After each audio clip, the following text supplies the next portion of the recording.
I'll be, I'll be, oh, excuse me. I'll be eating this while the different ministry people come forward. So, oh, this is wonderful. My wife, Janet, is allergic to chocolate, so I don't get chocolate at home. Yeah, I know. Everybody's going, wow. Okay. Um, I do have several announcements first. This will be the last meeting before the Easter Vigil, okay? Next week, we do not meet on Wednesday night. So let me start with the retreat. If at all possible, I want you all to sign up for the retreat. It's this coming Saturday at 9 a.m. at the Aquinas College, and I've already sent you the directions of exactly where on the campus it is, and there's plenty of parking there. And you'll have, oh, you are such a cutie. You will have lunch provided and snacks provided. And it'll go from about 9 o'clock until about maybe 2:30, okay? Next, the seating of the number of people at the Easter Vigil. If you haven't told Kristen that number, you need to get that number to her so she can do the, creates a chart with a reserved seating for each of the different families. And since we have so many people this year, we really need to know so that she can get that done ahead of time. We're good on the saint names. We're down to 4 people that haven't told us their saint name, and we really do need to get you to tell us your saint name. For the vigil, candidates and sponsors, that's catechumens, candidates, and sponsors, and we'll meet at 6:45 in the school cafeteria. That's the sort of the gathering place for you all. It doesn't start until 7:30, but Father will be coming over about 7 o'clock to do a special blessing, but we sort of need to get you gathered up and everything for that. Vigil rehearsal. This is not for the candidates, but the sponsors. All the sponsors need to come to the vigil rehearsal, which is on Saturday morning, the 19th, at 9 o'clock in the morning in the main church. And it shouldn't take more than, it'll take just a few minutes. It doesn't take that long. What we need to do, you need to know where your candidate and you are going to be, particularly if they're going to be baptized. And then next is Mystagogy, which is next week at this time. No, in 2 weeks. That's right. I'm sorry. I'm jumping ahead. It's on April the 23rd. Now, this is really important for you to come to Mystagogy, and here's why. All year long, you've been having these wonderful meals. Like, for example, I see Joey Valenti there. Joey is he did the vegetables tonight. He does it every week. He does some sort of dish that he puts out for you guys. So on April 23rd, it's a potluck, and what we do is we invite the volunteer chefs to come, and you all are the ones that provide the potluck instead of the other way around. And it's a way to say thank you to them. So I really urge you to come to the potluck so that we can show them how much we appreciate what they have done throughout the entire year. Let's see, one other announcement, and that is the Breaking Open of the Word with Lee Greer will have its last session this coming Sunday at 9 a.m. And then after that, which is this coming Sunday, is Palm Sunday. The next Sunday, you will be Catholic. And you're more than welcome if you want. Some people come to the Mass on Sunday, and you're more than welcome to do that, but, you know, the Easter Vigil does count as your Sunday obligation, but it's up to you. So with that said, what I want to do next is we have a number of ministries that are, these are people that are representatives of ministries or organizations that are going to talk about their ministry or organization. And what reason we're telling you all this is that we don't want you to just stop coming, to St. Henry just once you become Catholic. We want you to do more than just coming to Sunday Mass. And the best way to do that is to volunteer and to get involved in one of the ministries. And we have, well, tonight I think it's going to be 10 or 12 people that are going to talk, and each are going to talk maybe about 5 minutes each. And it'll take the whole hour that's why we're doing this. And so with that said, I promised Bolin Stum has been the person in charge of the sick and homebound ministry. What happens is they bring communion to people who are in the hospital or who are in nursing homes or who are in or homebound, and it is a wonderful ministry. I've been involved in it for ever since I was a deacon, and I think it is just a great thing to do. And so I'll have Bolin now, if you'll come forward. You'll be our first speaker.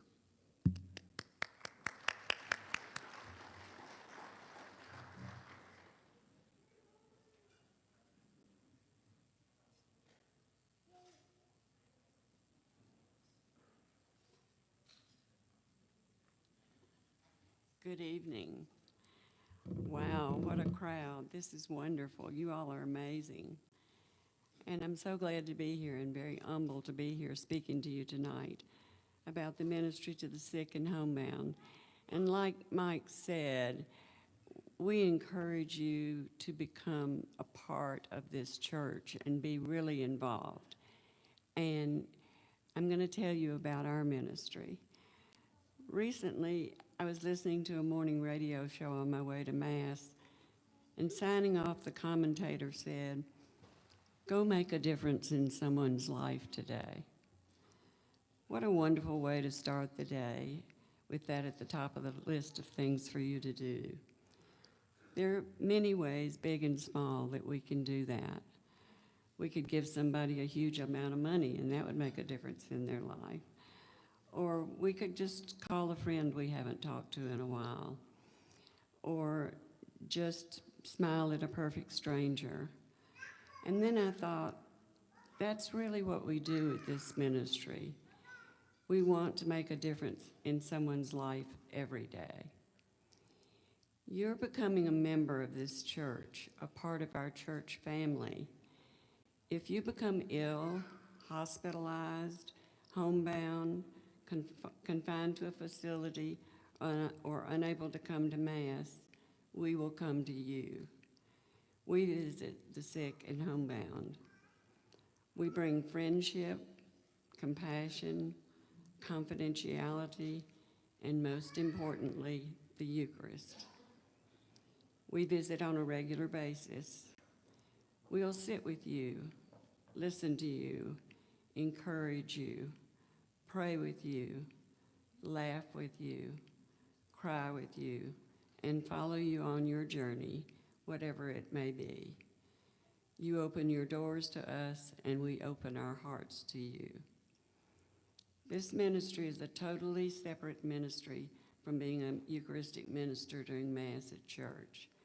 The circumstances are completely different and have totally different responsibilities and require different training.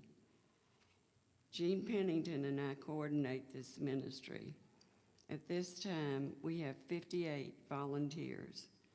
Along with them, we visit rehab, independent living, assisted living, memory care facilities, private homes, hospitals, and hospices around the city. Most of our volunteers go once or twice a week for a few hours a day, and some go more often. Jean and I go every day, 365 days a year. Illness and sadness don't take holidays. There's one exception to that. There's one day a year that communion is not distributed in the church, in the Catholic Church. Does anybody know what day that is? No, it's close. He said Good Friday. Does anybody else have a guess? It's Holy Saturday. We can take communion to someone if they're actively dying and if they can still receive communion, and we have done that on occasion. But Jean and I can also contact a priest for confession or anointing for you or a family member if you need it. In listening to Jeff Cavins one morning on his daily reflections on the Hallow app, he talked about Jesus' decision in picking each of the apostles, and in particular, Matthew. Matthew was a tax collector. He was despised and hated by most. He was an outcast. Why did he pick Matthew? Jesus was not looking at who Matthew was or who he had been. He was looking at who he could become, what his potential was in being part of his mission and his kingdom. One day, some 40 years ago, I was at Mass with my family at St. Thomas Hospital, and Father Campbell was the chaplain. He asked if anyone could help him distribute communion on Sundays to the patients in the hospital, and I looked around to see who was volunteering and found my own hand in the air. I was shocked. Obviously, God was not. He had plans for me that I could not imagine. He was calling a Matthew, in my opinion. It was definitely a who me moment for me. I was certainly not qualified or prepared. This ministry has changed my life and my perspective. It has made me much more compassionate, more understanding of why people do things that sometimes may seem wrong to me. It's made me much less judgmental and brought amazing friends into my days. It has given my life purpose and meaning. Don't be afraid to answer God's call. You may see a mess of your life. He sees potential. I can promise you that when he asks you to do something, he will make it happen. If you want to walk on water, you've got to get out of the boat. When God raises your hand, reach for his.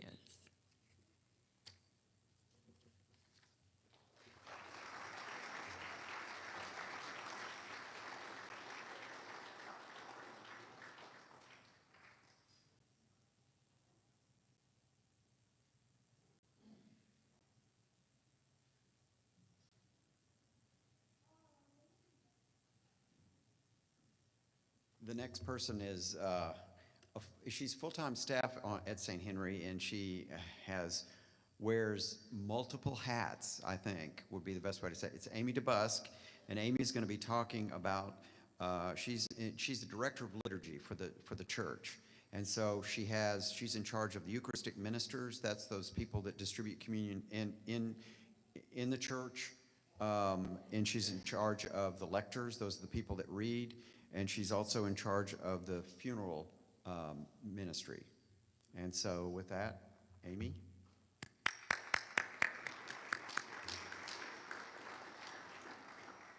Oh, and one quick thing. I will be sending out a document with all the names of the people, the ministry, the name of the person, and their email address, so that whichever one you are interested in, and I hope you're interested in at least one, that you'll contact them. Thanks.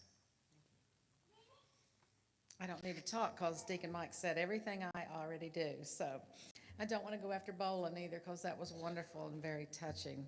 Bolin, you do a tremendous, wonderful work, you and Jean and all the volunteers with Homebound. It's very touching ministry.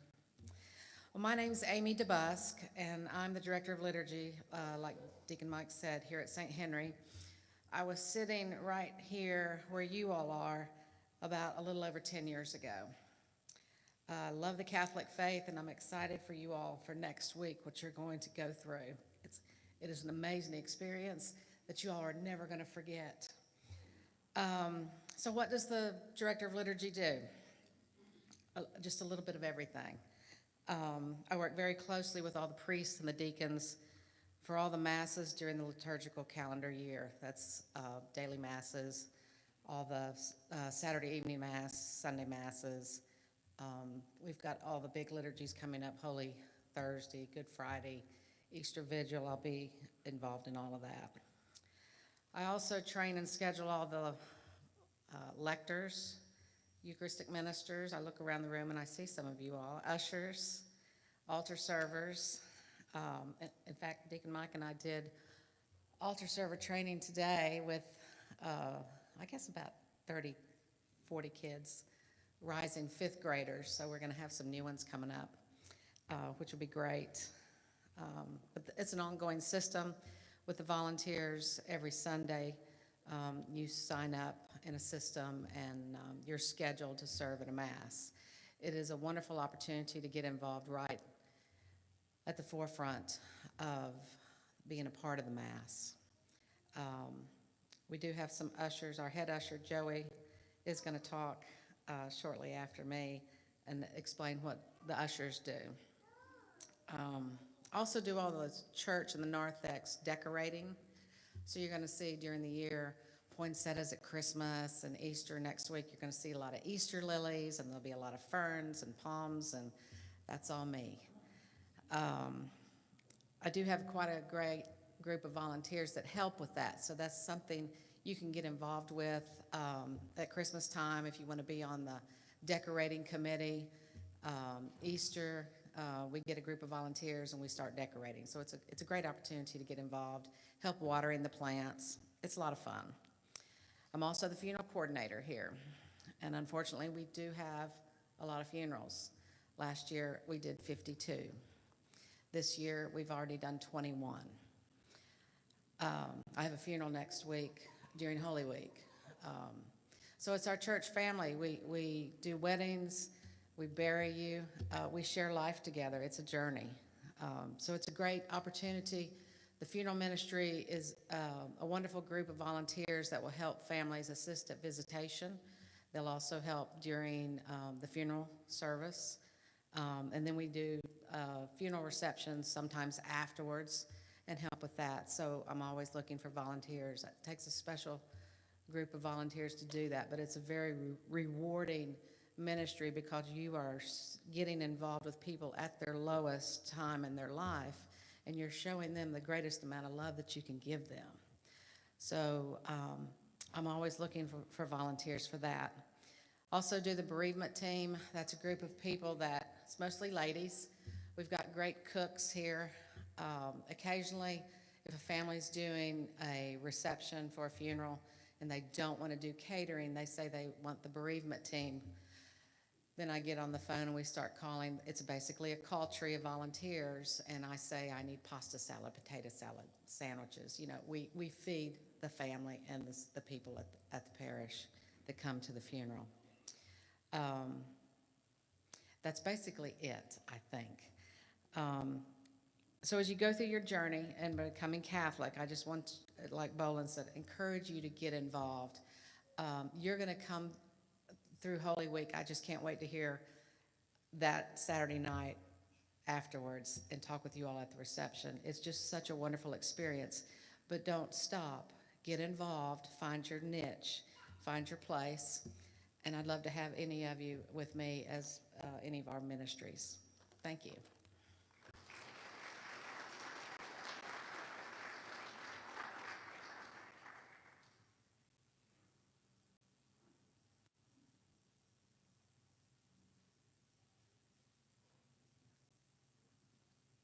So I promised Joey Valenti that he could be next.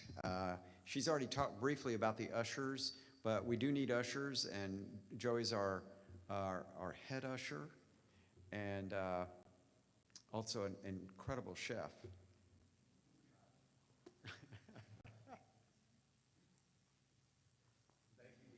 I'm thinking you're going to be very short, right? I won't be long. I will not be long. Okay. Most of you see the ushers doing collections and communion, but there's a lot more that goes on in the back of house. I became an usher during COVID when the existing ushers were kind of aging out and they needed young people to come and help when we were quarantined, and I've been there ever since. You might see me at the 9 a.m. masses, which is my normal mass, and I'm usually in the back playing with all the kids. That's one of my favorite parts about being an usher.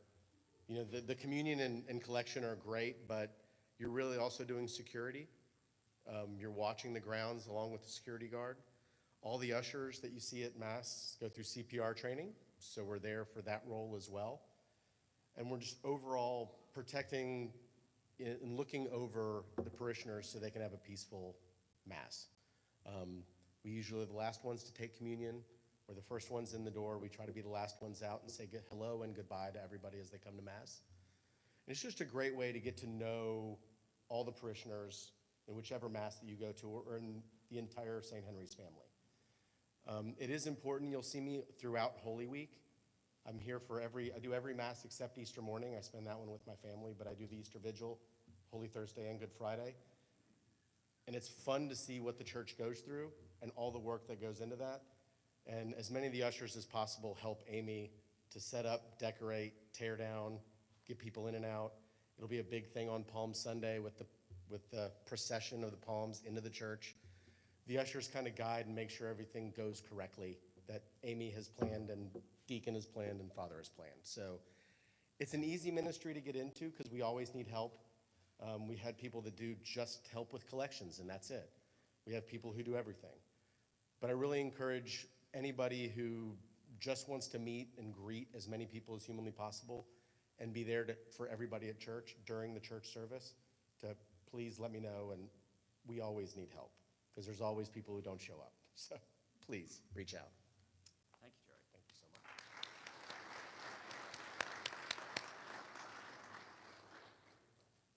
much. Next, I see Megan standing in the back, and I believe you have, is there a person with you? Yes, okay. Because Megan is also full-time staff here, and she's the CYO person, that's Catholic Youth Organization, Holy Family Circle maybe, are you going to talk about that? And also Open Arms, which I'll let her explain all of this. Thank you. Thank you. Hi, everyone. I am Megan Nicholson, the Director of Youth and Young Adults here, and that encompasses basically the nursery all the way to the young adults, and then I stop. Once you hit 40, you're done with me. Just kidding. But I do have volunteer positions in the nursery at 9 o'clock Mass, so if you're not going to sign up to help Joey with ushering and you love babies, we would love to have you come and play with the babies that are in the nursery. We also have a ministry for young families, so anyone who has small children under the age of 6, you're automatically involved in this part of the church, which is Holy Family Circle. We will be doing a large egg hunt on Sunday. If you want some fun, you find me, and I will guarantee it. But Holy Family Circle is a ministry for people with children under the age of 6. And then I also do the Open Arms Ministry, which is a ministry for kids and adults with special needs. So we will meet next year on the first Sunday of the month, and that would be a great way to give back to the community.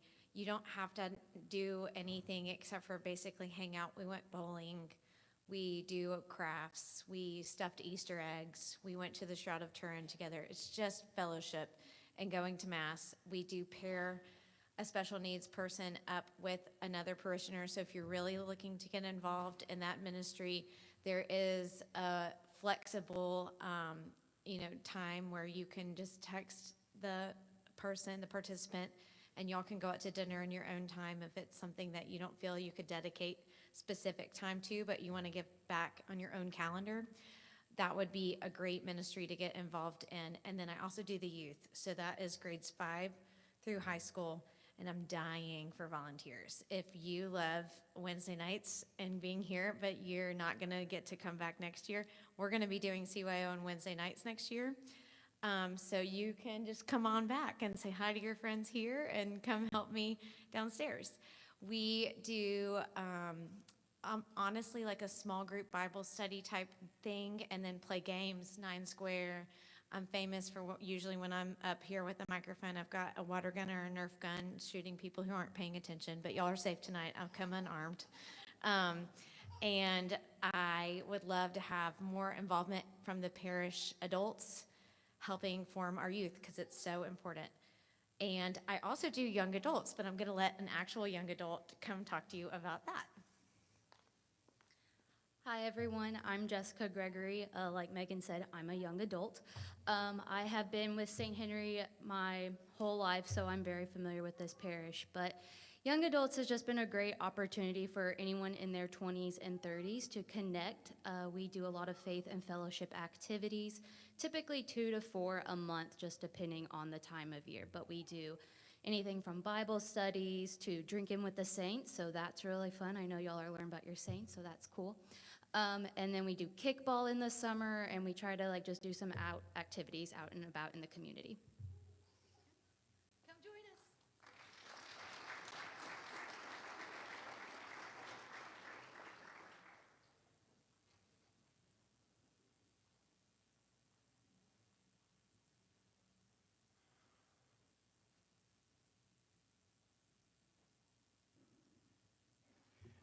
Next, we have Lisa Johnson. I know she's here, right? Yeah, okay. Lisa is you're the chair, right? Or is it president? President. She's president of the Women's Club, so.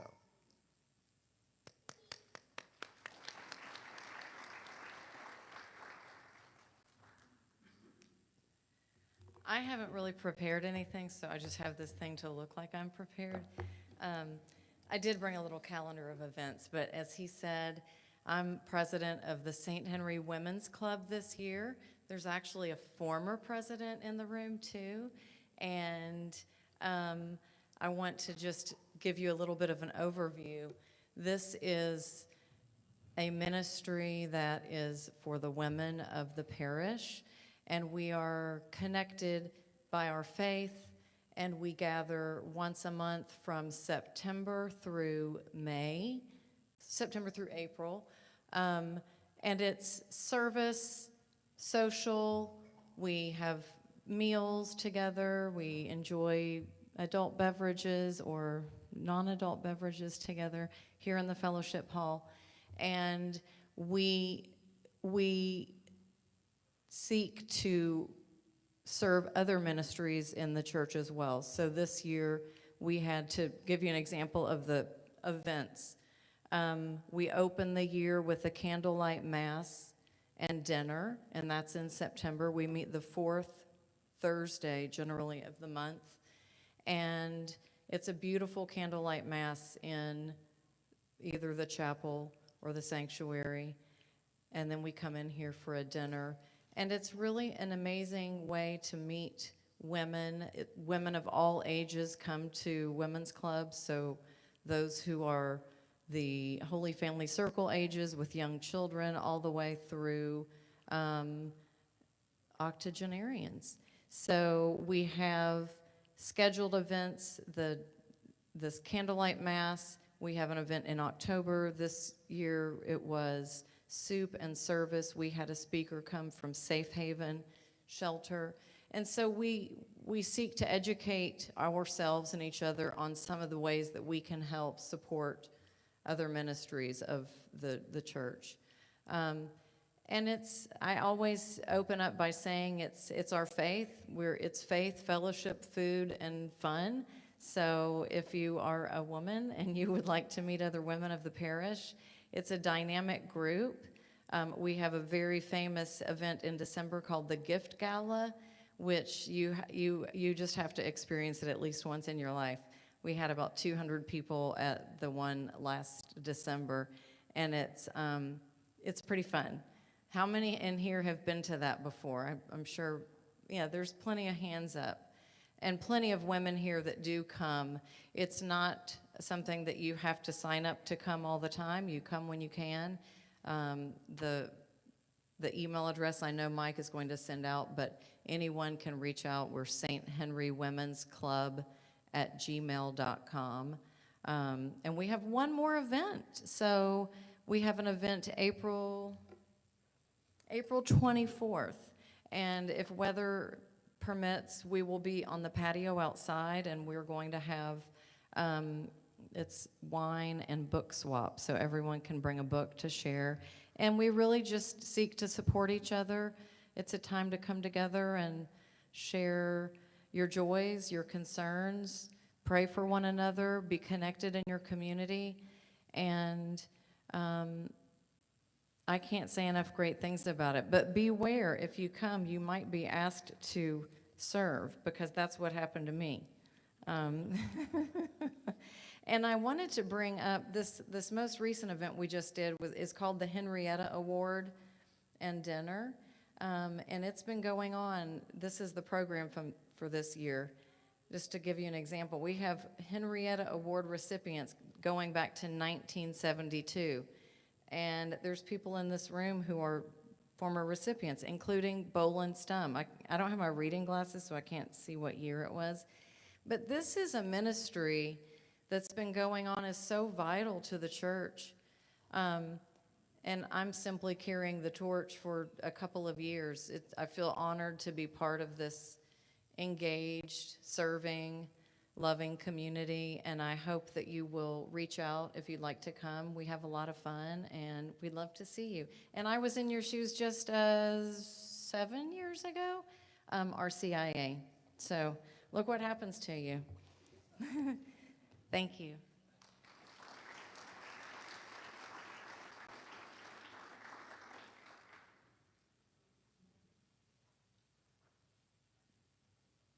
As you remember, last Wednesday, you heard from the Knights of Columbus. Frank Magnifico spoke. They were the ones that did the fish fry. And just to finish it out, there is a men's club, and they meet. I'm trying to remember which night they meet. Third Thursday, yeah. And I love their motto. Their motto is strong backs, weak minds. So, but anyway, and they do things like, they do fundraisers, like, for example, they're gonna have the night golf. If you've never played night golf, it's a real experience. When I say night golf, I'm talking about it's dark out there and your golf ball glows and you hit it, and there's a pin where you can glows, and it's just quite amazing. But anyway, okay, next we're gonna have Steve Dobson from Room in the Inn to speak. Steve. And Steve, by the way, has been doing, how long you been doing, he's retiring, and how long you been doing it now? 24 years. And Room in the Inn has been around. I can tell you, I actually was an innkeeper for McKendree United Methodist Church back in the 1980s. So it's one of those things that it's wonderful, and I'll let him explain it.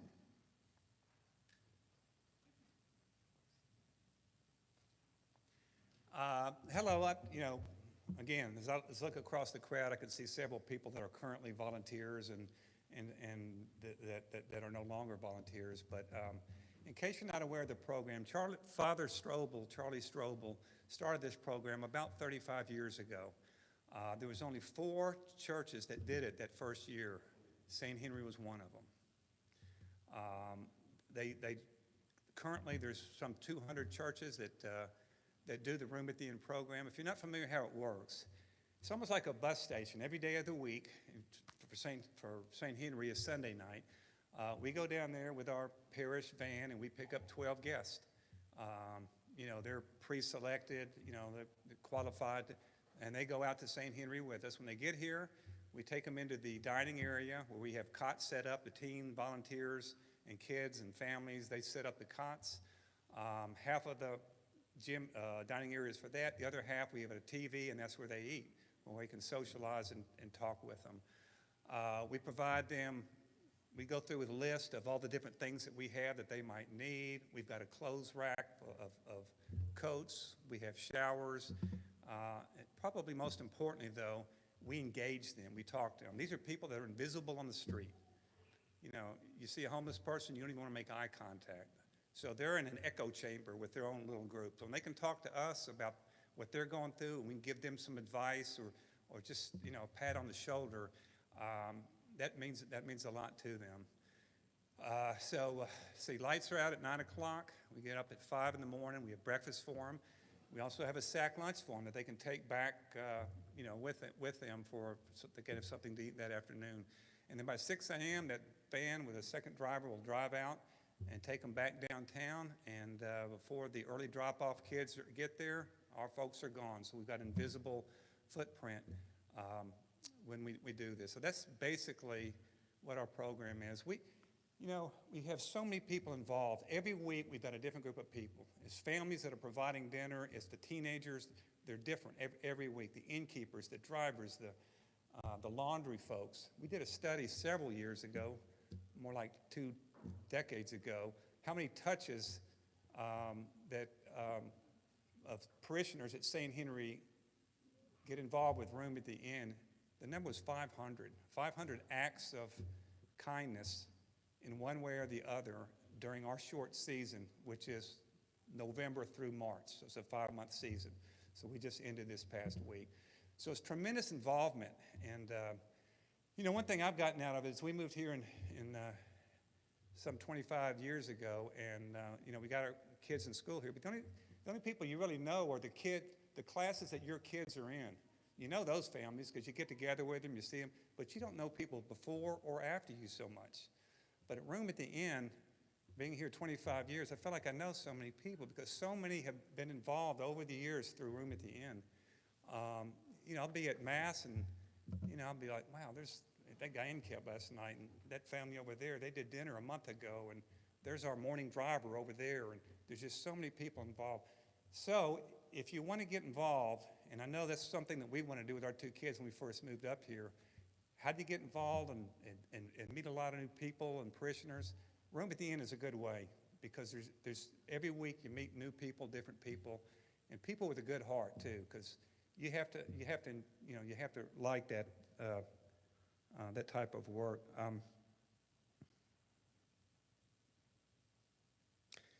Just get a little personal about it. I mean, when I started, I was pretty nervous that first night.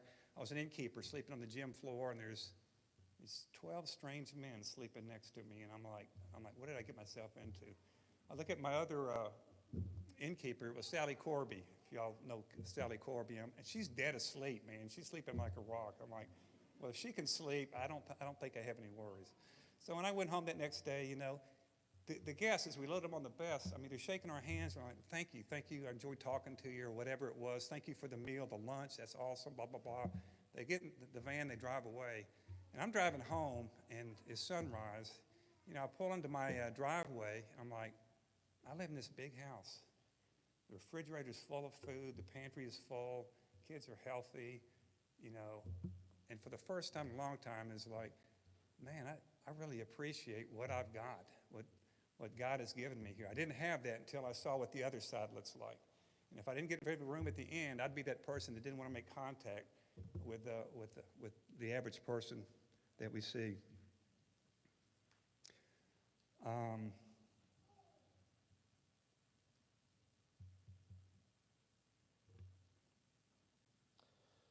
Personal connections. Made a lot of good friends through Room at the Inn, but I also have with our guests.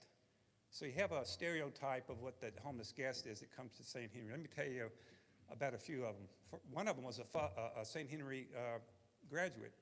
He's looking in our trophy case as he gets off the van. A clean-cut young man with a Bible. I'm kind of curious as to what his story is. And he said, yeah, I graduated from St. Henry. Is Father Mike still here? I said, yeah. It's Mrs. Griffin, I believe, he asked about. Yeah, she's still here. Well, it turns out, yeah, he was a graduate of St. Henry and a graduate of Father Ryan. And here he was on the street. The next day I saw Father Mike after Mass. I said, you remember this kid? I forget his name now, but he said, oh, yeah, family, whatever. I won't get into, and he didn't get into it either, but he goes, yeah, they lived over here in Westmead. And the word got around. A few teachers gave him notes. If you see him again, give him this note, because they knew him and they knew the family. And never saw him again. He was a one-and-doner. I had another lady from Belle Meade, and we tried to get her in touch with her family on Belle Meade, but she wouldn't have it. Don't know what that story was. We had a man, this was probably the most impactful for me. He was a veteran of Vietnam. And he said, yeah, I was a 19-year-old. I said, what?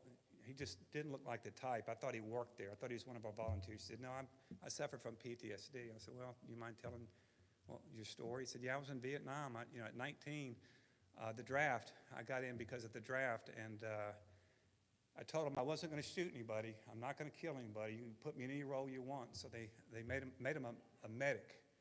So he was a medic, and he said, I was a 19-year-old kid from East Nashville, and I got kids my age, like, dying in my arms. I'm calling the doctor, at the base, giving this guy, the doctor his vitals, and, they're like, you know, Doc, am I going to die type of thing? And he's like, I'm like, wow, that's some kind of story. And then he said, I re-upped. I said, what do you mean you re-upped? He said, there was such of a shortage.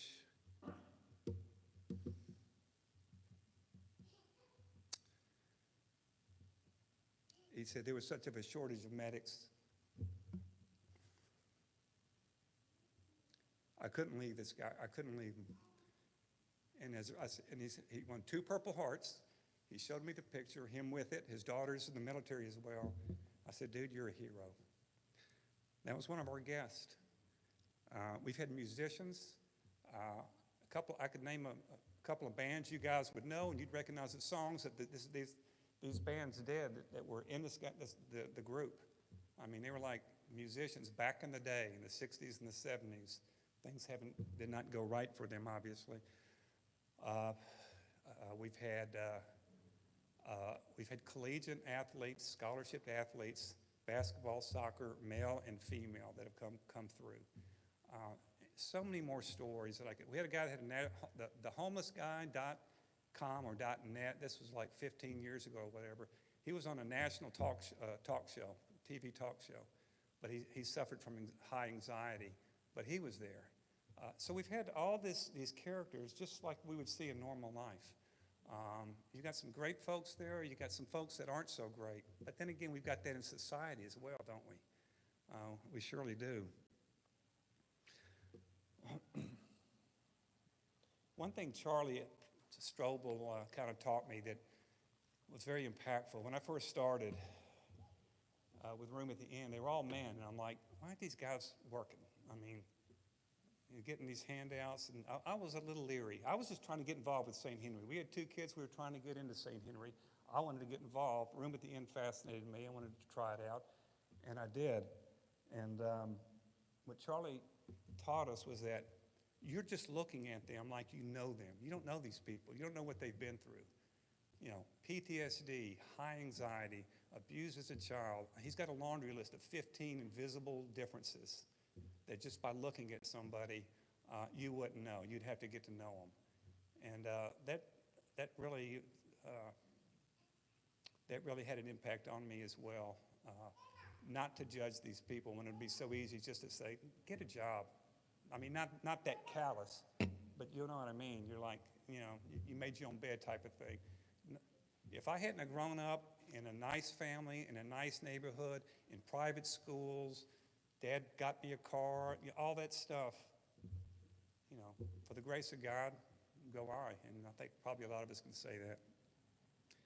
Anyway, sorry to get personal on this. I've been doing this 24 years, and I'm just recounting a lot of the key memories. And if you want to get involved, if you're new here and you want to get involved and meet a lot of cool people fast, and Room at the Inn is a good way because there's so many people involved. So thank you.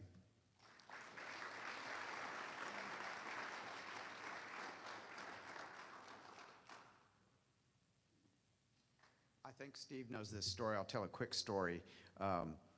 My daughters, when they started Father Ryan High School, they have to do a certain amount of service hours, but that has to be with someone who is like homeless.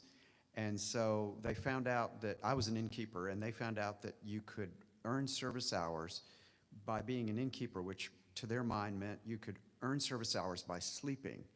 You know, this is a high school student's dream, right? And so they said, Dad, can we innkeep with you? I said, sure. And what they didn't realize is at that time we were in the gym, and we were down on the floor on mats with the 12 guests, or actually it was 24 guests back then. And all night long, people were getting up, going to the bathroom, coughing, all this noise and everything. The next morning they go, Dad, why didn't you tell us? We didn't get any sleep. I said, now you know what it's like to be homeless. And that really stuck with them. So anyway, the next person, let's do, Jackie, is she here? Yeah, Trey Love. She does the adoration ministry, our adoration team, which I will let her describe it to you. My wife, by the way, is one of the adorers.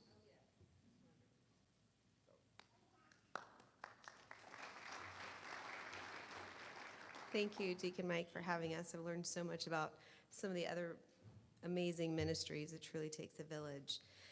My name is Jackie Traylove, and I help coordinate Eucharistic Adoration here at St. Henry. My family and I have been members here for about 12 years, and we have 2 children at St. Henry and 2 children at Father Ryan. To begin, I'd like to share a little bit about what Eucharistic Adoration is, in case you've never heard of it. By now, at the end of your RCIA journey, I'm sure you've learned that one key difference between the Catholic faith and other Christian denominations is our belief in the true and real presence of Jesus in the Eucharist. This belief is the pinnacle and most pivotal part of our faith. Eucharistic adoration is when the consecrated host, or the Blessed Sacrament, is placed into the monstrance and put on the altar for all to adore. In most churches around the world, parishioners volunteer to be with our Lord for 1 hour. We wait for the next volunteer as to never leave him alone. Let me share a little quick story about how I was introduced to adoration. Right after I graduated college, I moved to Charlotte, North Carolina, and I began attending Mass there and became friends with an older woman in the parish. And one day as we were leaving Mass, she mentioned to me that she couldn't make her usual holy hour and asked if I could substitute for her. I was familiar with adoration because my mom had a holy hour when I was growing up, but in my typical teenage style, I was not interested in learning about it. She would sometimes gently say to me, "Would you like to go to adoration?" And I was quick to answer her, "No thanks, Mom." As a teenager and a college student, the idea of being alone with Jesus didn't seem like a pleasant experience to me. Anyway, I told my friend at church I would help her out, and sure enough, that first hour alone in the chapel was uncomfortable. I found myself glancing at my watch every few minutes, just hoping for the next volunteer to show up. A few weeks later, she called me again, and it actually crossed my mind that maybe my mom had called this lady. I was like, is she behind this? I still didn't have a deep desire to go, but I did say yes. And this time, I brought a prayer book and I brought my rosary. After I left, I thought, what could 1 hour hurt just to sign up for 1 hour a week? To make a long story short, I did end up signing up for 1 hour, and it became a turning point in my faith journey. During those years, I met my husband, who was not Catholic. He was from Nashville and knew a little bit about the Catholic faith. He had so many questions. Adoration was a quiet respite where I prayed, I studied my faith, I found clarity. I started to fall in love with my Catholic faith. St. Henry offers Eucharistic adoration once a month for 24 hours. It always falls on the first Friday of the month, and it begins after Mass on Friday and continues until right before Saturday morning Mass. We have over 50 volunteers that have a dedicated hour. I'm here today to invite you to experience this beautiful time with him. If you don't feel called to commit to 1 hour, know that you don't need an appointment, and you don't have to be a volunteer to spend time with him. You can just show up. However, I do encourage you to consider volunteering, as it provides a sense of commitment. It's like scheduling a date with your closest friend that you don't want to miss. The difference between prayer and Eucharistic adoration is like the difference between a phone call and a face-to-face meeting. When you come to adoration, you are sitting directly in the presence of our Lord, gazing upon him and he upon you. There is something powerful and transformative in this direct, intimate encounter. I'll leave you with a few powerful quotes from some saints that I love. St. Padre Pio said, "A holy hour in front of the Blessed Sacrament is worth more than 1,000 years of human glory." St. Jose Maria Escriva said, "Each time you approach the Blessed Sacrament, remember that Jesus has been waiting for you for 20 centuries for this personal visit from you." St. Therese of Lisieux said, "Do you realize that Jesus is there in the Blessed Sacrament, expressly for you and for you alone? He burns with the desire to come into your heart." St. Teresa of Calcutta. In order to convert America and save the world, what we need is for every parish to come before Jesus in the Blessed Sacrament in holy hours of prayer. And lastly, St. Teresa of Calcutta said, "Adoration of the Blessed Sacrament is the best time you will spend on earth." Thank you so much for your time, and God bless your journey.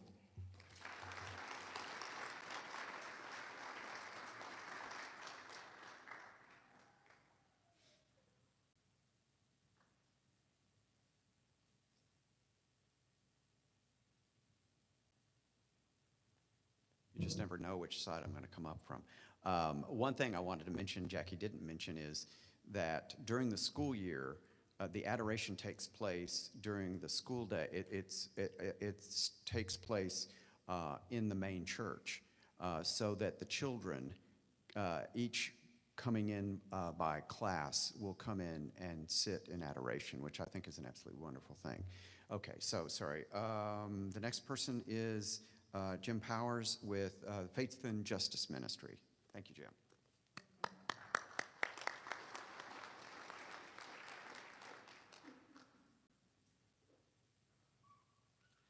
Thank you, Deacon Mike, and it's really an honor to be here to see all of you and to tell you about all of these amazing ministries. In fact, I'm quite humbled by hearing about some of the work that some of the other parishioners are doing. Well, I am the coordinator for the Faith and Justice Ministry. I'm the product of Catholic schools through most of my life, and I've always wanted to give back, both in my daily work and also the volunteer activities, and there are a lot of them available here at this parish. Faith and Justice seeks to inform and encourage our parishioners by reflecting on Catholic social teaching. I've already leafleted you, and we feel that there are 2 feet of love in action, and that is charitable works, but also social justice. Throughout the year, we meet once a month and plan activities. We just finished an adult formation series for this Lent and had reflection on various social issues. We also get together to discuss projects dealing with the environment. We do the blessing of the animals. We participated in the St. Henry tree planting recently. We talk about the death penalty and talk about really things that are of concern both in the community as it interacts with our faith. I've also given you a leaflet here, and in the back of it is my contact information. We have a core group of people that are very interested in all of these activities, and I think that should you wish to join us, you won't be disappointed. We'd love to have you. And thank you, Deacon Mike, for the opportunity to speak.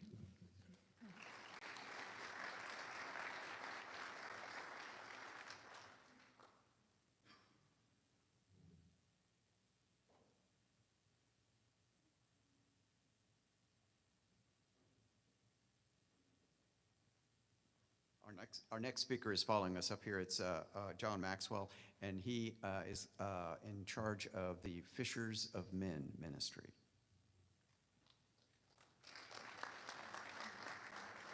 Hello, I'll be quick.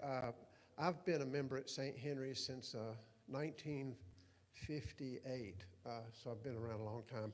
And I've done or tried to do a lot of these different ministries and been involved at different points in my life. And reflecting on that and with you in your positions, maybe there's one thing that catches your eye or ear and it doesn't fit with you right now, with your circumstances, but maybe a little later on it will. So keep this stuff in mind. There are so many things to do here at St. Henry's. Fishers of Men was started about 13 years ago by a parishioner named Paul Lopez, who has moved out of state now. But he envisioned a group of men that could come together and read the Bible and share what we've read before work. And so we meet at 6:30 on Monday mornings, And the idea being that we can spend 1 hour like that and people can get to work afterwards. It's the only, it's called Bible study, but we don't really study the Bible, we actually read it. And that, I find, it's the only Bible involvement I've had as a group, where as a group we actually read the Bible together for what it says. And so it's a rather unique thing. We read it in rounds. I read a verse, you read a verse, you read a verse, and we go around. And it keeps us very engaged in what we're reading. And then we have a 30 minutes afterwards to discuss it. So that's what we do. We've been doing it for 13 years, and we've read the entire Bible. We don't read it. We just decide where we're going to go next, kind of thing. But we'll read one book at a time. And we've read every book, and many of them 2 or 3 times. So if you're up at 6:30 in the morning and you're looking for, you guys out there, that you're looking for some fellowship and Bible, reading the Word, you're certainly welcome to join us down here in the parish library, and we'd love to have you. That's all I have to say. Thank you.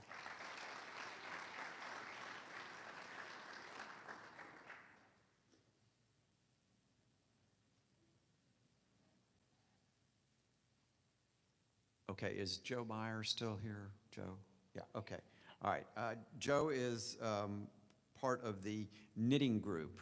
And it's funny, when they knit, I know about, they knit in the atrium, and they do knitting that's just for fun, and then they do knitting, which is, she'll explain, but they have these prayer shawls, and I'm constantly being asked by them to bless them. But it's a wonderful ministry, so.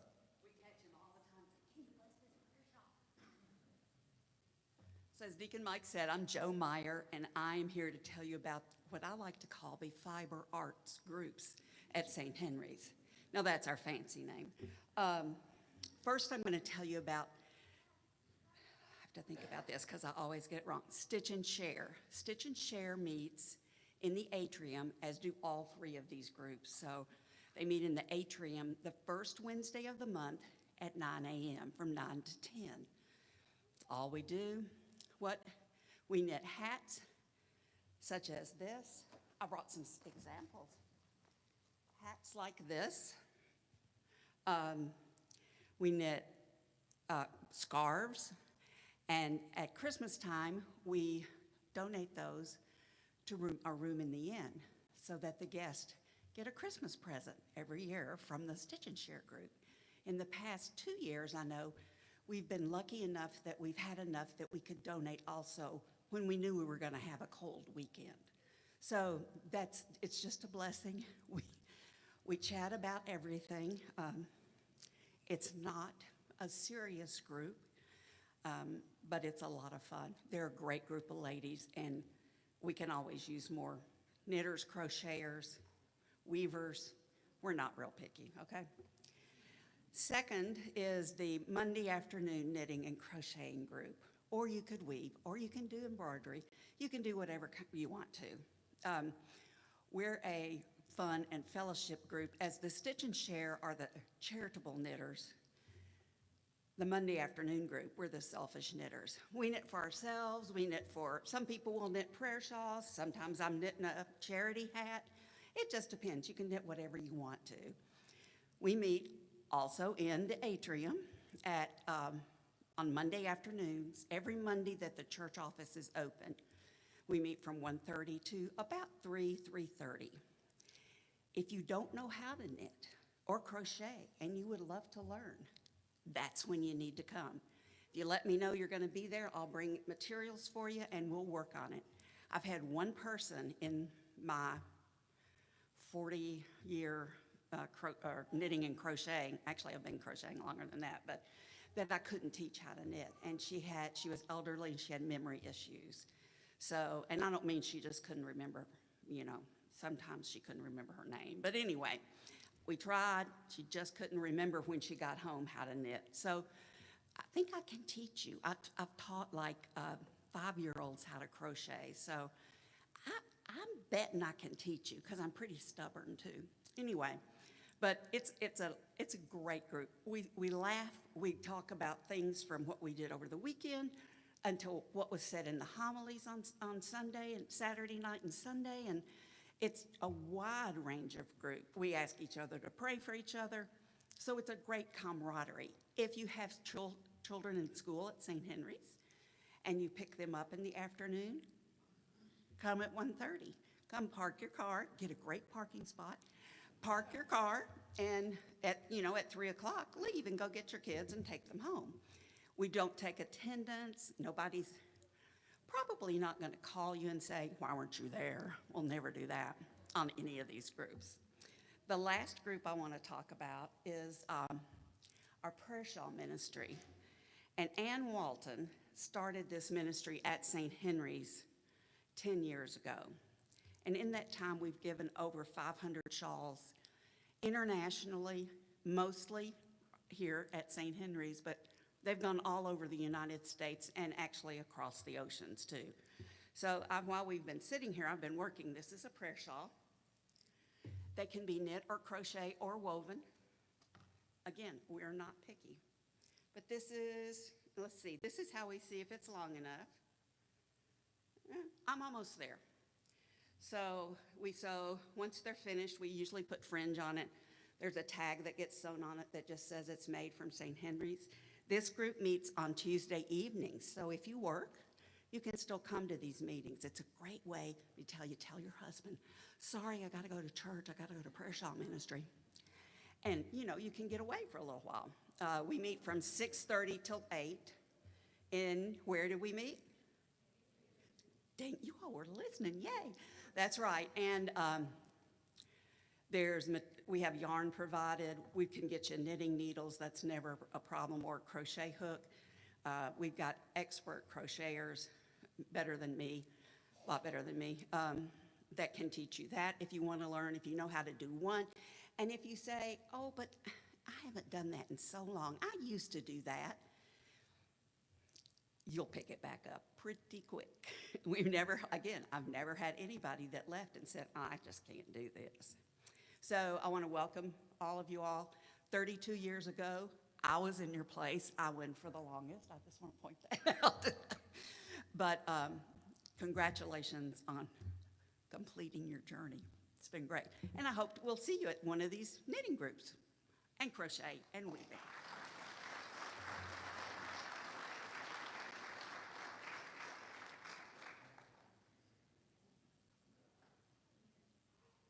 Okay, I see Sarah back there. So Sarah is full-time staff here at St. Henry. She's the Director of Communications, but she was until recently handling the Wedding Guild. So she's going to speak on the Wedding Guild.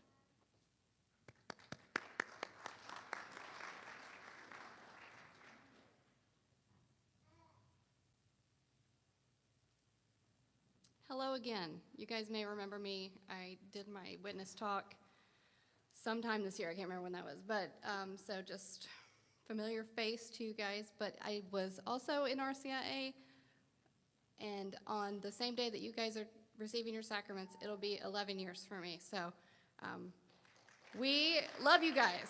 We're so excited for all of you. We're praying for all of you. It's just a wonderful evening that you're never going to forget. Wedding Guild, yes, I've been doing the Wedding Guild for 8 years and training still my replacement. She actually was downstairs hosting the Wedding Guild meeting when this meeting started, so she's probably done by now, but her name is Jeannie Riggs. She's doing a great job. She's picking it up quickly, so I'll be done with weddings hopefully soon, but we'll see. And but what we do is we basically take the place of the need for a wedding coordinator at St. Henry. And I believe the Wedding Guild started as a subgroup of the Women's Club. But if there's any men that want to help with weddings, you're welcome to. We're not going to leave you out. We welcome you absolutely with open arms. What we do is we'll help you with your rehearsal. Well, not you, probably some of you maybe get married, but weddings at St. Henry, we help with their rehearsal, timing of walking you down the aisle, sending you down the aisle. We pin on boutonnieres. We welcome the guests of the wedding. We set up for Mass. Sometimes we serve as Eucharistic ministers for the Mass. And we return the church back the way it needs to be for Mass to take place at 5 o'clock or the next time we hold Mass after the wedding. It's a really easy volunteer opportunity. The time commitment just varies on your availability. So we have probably 10 to 15 people that regularly volunteer and divided up over all the weddings that we have at St. Henry. We usually have 2 or 3 volunteers. They only have to work like 2 to 3 weddings a year. So over a year, you might only volunteer 8 hours with the Wedding Guild. So it's definitely something you could do in addition to some of these other ministries. And that's something I want to stress to you guys is don't feel like you have to pick one. Or if you pick one, don't feel like you're locked in for a lifetime. I've done several different things until you find what works for you, or maybe right now what works may change over a few years. So, just try a few things out and see what you like doing. And then just touching on the communications. Oh, about Wedding Guild, I do have these flyers back on the table. If you're interested, grab one. I think maybe 1 or 2 of you have already reached out to Jeannie about that. So just grab this. It's got the email address to reach out to her. I can't stress enough the importance of registering with the parish. So if you guys have not, I know you come to meetings every week, but if you have not actually gone online or filled out the physical form and said, we want to become official members of St. Henry, you're probably not getting our weekly emails. And that's how you're going to find out about all these events coming up. So like you would know when the Women's Club meetings are coming up, or when we need volunteers for this or that. So that is one of the reasons to register. Another thing is so that we know who you are when it's time for someone else in your family to receive a sacrament, or you want to get married, or you have a child that you need to get baptized. You'll come up in our system and be like, oh yeah, they've been here since 2025, and they give to the parish their time or their treasure. However, we keep track of all that, and it just makes it easier for us to know who you are by registering. Also, you guys will see me on the day of the Easter Vigil, because I am the creepy lady with the camera that's always lurking around taking pictures of you guys. So I'll be with you through the evening, trying to capture as many of your special moments as I can. And then afterwards, I'll send Kristen and Mike the link to the Google Drive where you guys can look through all the pictures and download the ones that you want. So, but welcome everybody. We're so happy for you.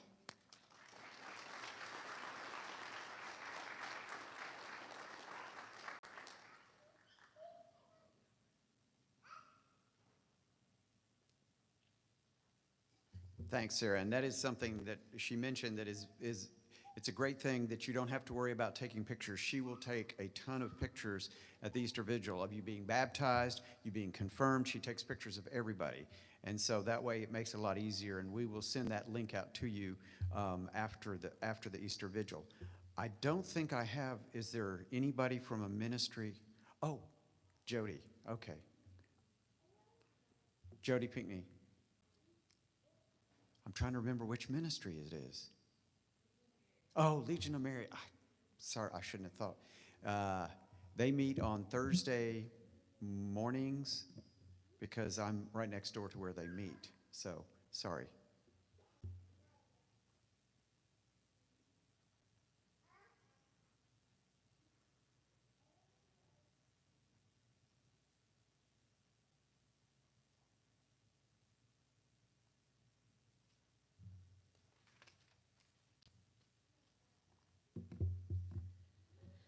Thank you, Mike.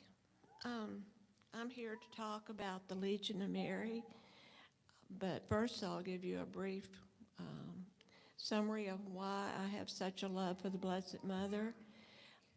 There's a picture of me when I was like 8 months old, and even then I had on a tiny little gold miraculous medal. My parents were very devout Catholic, Irish Catholic, and so were my grandparents. And they had a deep relationship with the Blessed Mother also.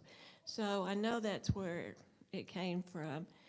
But when I was a little girl, I grew up at Christ the King and lived right by the school. And that's over on Belmont, if you don't know. And at that time, what now behind the church is a big parking lot. But when I was growing up, it was woods. And in the middle of the woods was a grotto with Our Lady of Lourdes and a small statue of St. Bernadette. And I would go there every day, and I knew the Blessed Mother. And by the way, St. Bernadette was a peasant girl in Lourdes, France in 1853, and the Blessed Mother appeared to her. And if you have not seen the movie Song of Bernadette, watch it. It's a good movie. It's a good family movie. But anyway, no, she didn't talk to me, but I kept asking. But that was okay.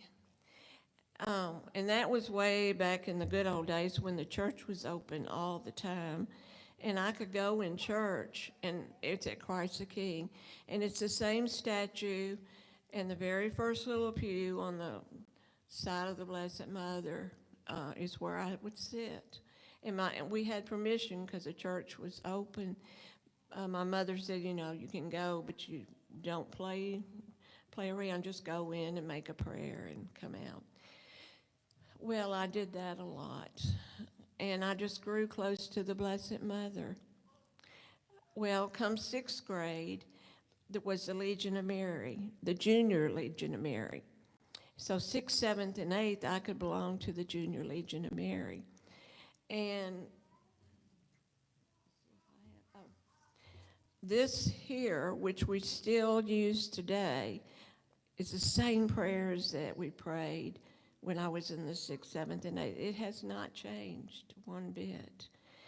And in the 6th, 7th, and 8th, the Junior Legion, the meeting was basically the same, but we would have our assignments back then were like to go on Saturday morning at 10 o'clock to the rectory and fold all the bulletins by hand. And on Sundays, we kept the nursery. Well, after the 8th grade, there was no more Legion of Mary. And I was married, and I have 8 children and raised a big family, and I just didn't have time to do Legion of Mary until now. Well, several years ago, 8 years ago when I retired. We now have Legion of Mary. It's at 9 o'clock on Thursday mornings. And it's conducted just like a meeting. It takes about an hour and 15 minutes. We have a president, we have officers. We start out with the rosary, and then the secretary gives a report. And then everyone goes around and says what they did that week. And we work closely with Bolin. We bring communion to the shut-ins and to the nursing homes, NHC and Westmead. And at the end of the meeting, we say a prayer and we offer up for whoever we know. We pray for people in the parish that we know are suffering, for the ones in the nursing homes for sure. And that's basically what the Legion of Mary is. We do spiritual works of mercy. And we all, there's 12 of us, and we all have a love for the Blessed Mother. And I was going to say, for anyone that needs help with the rosary, I have a paper here and a pen that if you wanted to put your name and phone number down, there's nothing more I would rather do than to teach someone how to say the rosary. I love the rosary very much, and would be glad if you need help. And the other thing, I have a basket with medals in it, miraculous medals. They're these little packs, and there's 2 medals, I think, in each, 2 medals in each pack. You're welcome to one of these. I'll put it over there by the door. I think that's basically all I need to say. Thank you.